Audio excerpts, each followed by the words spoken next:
we're in business, and part of what we do in business is make promises to people, right? That we're going to do this or that, or our offerings are going to do something for them. And that's good. So what I want you to do is take just a few seconds and think about, what is it that you're promising? What is it that your customers and your prospects can expect to get from you? And for many businesses, that gets communicated in the form of a tagline. Unfortunately, a lot of taglines talk about what we do and not what the customer's going to get. And that's a mistake, because frankly, they don't care what we do. They don't care how we do it.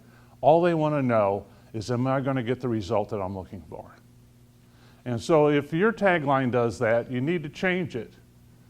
And you need to change your tagline so that you're talking about the result that the customer's going to get. So let's take a look at a few taglines so that you get a sense for what that looks like in case you're not in that mode where you're talking about the result. One of the first ones is an ergonomic equipment manufacturer, client of mine, and that what we came up with for them was leveraging the power of man. And because it's tied to ergonomics isn't part of their company name, it ties very nicely, because people then know that they're going to be able to move more product more safely and more quickly with what they do. The public relations consultant we came up with, translate image into profits, because we all know when we have a very favorable image in the marketplace, that we're able to command higher prices, we're able to get more than our competitors are, and we're able to distinguish ourselves more effectively. The HR consultant had a philosophy that she told me that she felt like the vast majority of employees and organizations really wanted to do a good job. They took pride in their work. They were very dependable, very dedicated, and that if they weren't producing to what the management wanted, that there was something wrong with the system, or maybe with the managers themselves. So, this spoke to what her philosophy was, and it was a result, helping good people produce great results. And as a part-time CFO, which is how I started my business, my tagline was, I'll help you increase profits without adding resources. So working with their existing staff, their existing technology, their existing customer and vendor base, we're just going to help them become more profitable.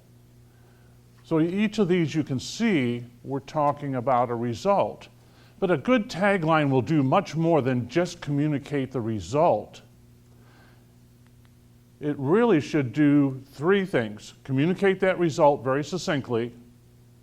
The second thing it should do is it should beg the question, how do you do that?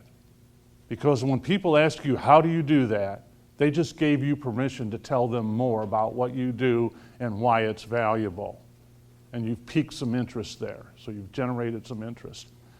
And the final thing it should do is lay the foundation for benefit statements in the sales call, so that the people can begin to see how valuable that result really is to them. Okay? So let's go back to our taglines and see whether or not they accomplish that. So the ergonomic equipment manufacturer, the tagline was leveraging the power of man. So they would go in and talk to, whether it was a networking event or a prospect or a customer, and they'd say, we help you leverage the power of your workforce so they can move more product more quickly and more safely. Well, how do you do that? Well, we buy the core lifting units and we customize the gripping systems for your application. Now in the sales call, what we coached them to do is to say, we leverage the power of man physically and fiscally. Physically, they're going to move more product more quickly, more safely, which means that you're going to be able to generate more revenue dollars, sell more product without adding to your workforce. So all that profit falls to the bottom line. Oh, by the way, your workers' comp mod on your insurance premium is going to go down, which means your insurance premiums are going to go down. And oh, by the way, the mistakes that get made when people are filling in for somebody that's out injured, those go away. So you save that money as well. So you build this compelling value proposition. And at some point they say, okay, what do I sign? And that's part of what we want this to do. With a good tagline, this is what you can accomplish. With a public relations consultant, they would say, well, we help tell your story in a way that has real value to the market that you're pursuing. And it shows them how a good message will attract the kinds of customers that will pay a premium price in good times and bad for what you do, for the value that you provide. And so we help you develop that image and communicate that image in a way that attracts those kind of customers so that you can translate that image into bottom line profit. Okay? With the HR consultant, she would go into a company where the management was struggling because employees weren't as productive as they expected them to be or wanted them to be. And she could say, well, I'm sure you hire good people. And they go, yeah. Say, well, then there's something wrong with the system. So when we go and talk, and find out what's wrong with the system and fix it, that problem's going to go away. The productivity will rise and you automatically get the benefit there. Well, how do you do that? Well, we analyze the processes that you use in your business, identify the system inefficiencies, the weaknesses, the duplication, and we eliminate them. The added benefit for her is that when she sat down with the employees in that organization to work with them, her philosophy helped pave the way because she could say, I know you're good people. I know you want to produce a good result. I know that you're proud of the work that you do and you want to contribute, add value. So there's got to be something wrong with the system. Well, how much easier is it to get cooperation from your employees with that kind of mindset? So it had advantages all along the line for her. The part-time CFO, when I went in there and they said, well, how do you do that? I said, well, I analyze the financial information. I identify opportunities for improving your operation so that it's more profitable. And then we develop action plans and responsibilities and accountability and put those in place so that we actually see those results go on the bottom line. But we're going to do it with your existing staffing, existing customer vendor relationships. So again, there was no additional investment other than what they were making with me in order for them to achieve these things. So hopefully you can see with these taglines, they serve all three purposes. They serve all three purposes. Communicate a result, right? They communicate a result. They beg the question, how do you do that? And then they tell you what the benefits are in the sales call, allow you to develop those benefit statements. All right, with that, I'm going to open it up to questions. Any questions on that? Les? I have a comment. I agree, yeah. Yeah, you have to, if they ask a question, you don't have an answer, a good answer, you just lost all credibility in that process. Absolutely, Les. Any other questions? Does that also Yeah, fall into the pitfall and narrow?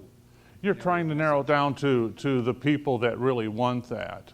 Not every company that ergonomic equipment supplier talks about really cares whether their employees get injured on the job or not, other than it costs them money, but they don't, we'd like to think that people are more considerate and compassionate than that, but there are businesses in which that's just not an issue, So you run into that, but part of what this does is it helps you identify people that really want that and eliminate the ones that don't. And it saves you a lot of time. Because if they don't want that, if they're not wanting what you're offering as a result, then it doesn't matter. I remember early in my CFO business, I was talking to a gentleman who had an accounting service, and I was telling him I could help him grow his business, and he said, I don't want to grow. I said, okay, So I got all the business I want. I said, fine, good for you, and walked out the door. There's nothing I can do to help this guy, right? If he didn't want to grow his business, and I was happy for him. If he was really happy with his lot in life, I was happy for him. But I couldn't do anything for him. So it's better to find that out very quickly and not waste a lot of time and energy trying to convince somebody that they should want something that they don't want. Yes, Stephen. Wow, I don't know that I have a specific percentage. The question was, it's essential that everybody in the organization be focused on producing that result. And what percentage of the businesses, in my experience, have I seen that actually do that?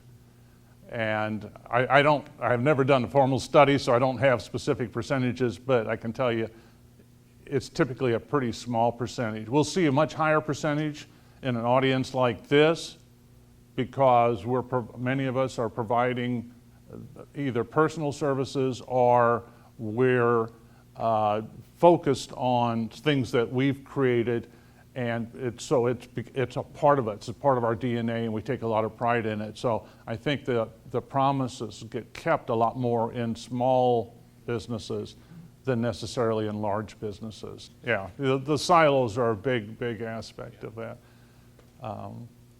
I once wrote an article that suggested that companies ought to, instead of establishing their hierarchy by silos, marketing and finance, whatever, sales, that they develop it along the lines of the product life cycle. So you have the innovators, and there are innovators in every discipline. You have them, people love working with a blank slate, and put those people together and let them develop new offerings and take it to the market. And then once that's launched, those people lose interest real quickly and then shift it over to the profit optimizers. These are people that don't work well with a blank slate, but they're really good at taking something that exists and improving it, making it more profitable. You turn it over to them, let them run with it until it starts to reach the maturity stage where you've got what the military used to call scroungers, who get a lot done with a little, and you let them get whatever cash is left out of that product at the tail end. They require very few resources in order to do it, but they love doing it. So, yes. And I'm afraid with that, time is up, but I too will stay around afterwards and be happy to answer any questions.